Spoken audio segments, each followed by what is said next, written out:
Bonjour à tous, dans cette vidéo de vulgarisation numéro 4, je vais vous parler du griot et également de la polysémie.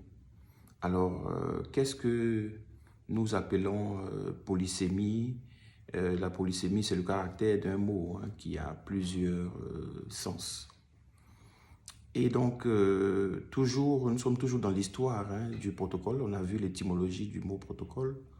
Et on a vu que le protocole était d'abord un émissaire, un envoyé. Alors, en tant qu'envoyé, sa fonction est appelée la fonction du protocole.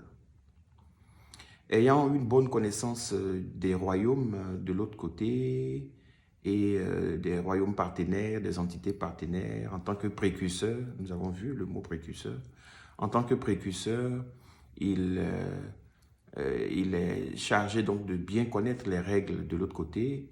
Et donc, ces règles-là sont appelées protocoles. Parce que, je prends le cas, nous avions des royaumes, par exemple, dans le sud Togo, des villages qu'on ne traversait pas en portant des chaussures.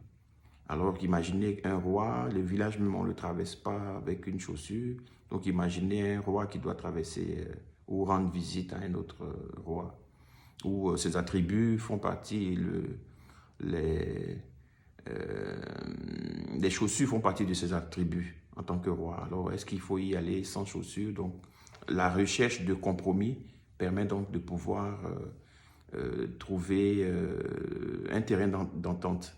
Donc, c'est là la fonction aussi du protocole. Donc, on finit par trouver un terrain d'entente.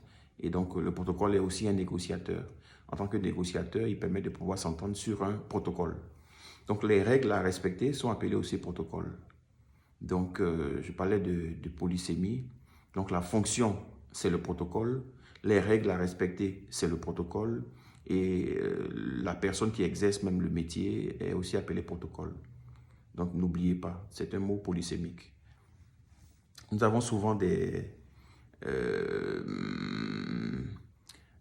des néologismes mais dans le français de France, dans le français, il n'est pas trop admis d'utiliser le mot protocolat pour désigner la fonction. Il est mieux d'utiliser le mot protocole. Donc, le protocole fait du protocole pour faire respecter le protocole. Voilà. Donc, on a compris un peu et je voulais faire aussi un lien entre le protocole et le griot. J'ai eu l'opportunité de participer en tant qu'observateur au sommet Afrique-France de Bamako 2007, non 2017 si j'ai bonne mémoire.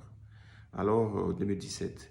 Alors, au cours des formations sur le protocole au, au Mali, il y a eu une bonne présentation de notre aîné Mathias Diarra, qui est donc co-organisateur de 2 sommets Afrique-France et aussi l'auteur d'un ouvrage que je vous recommande.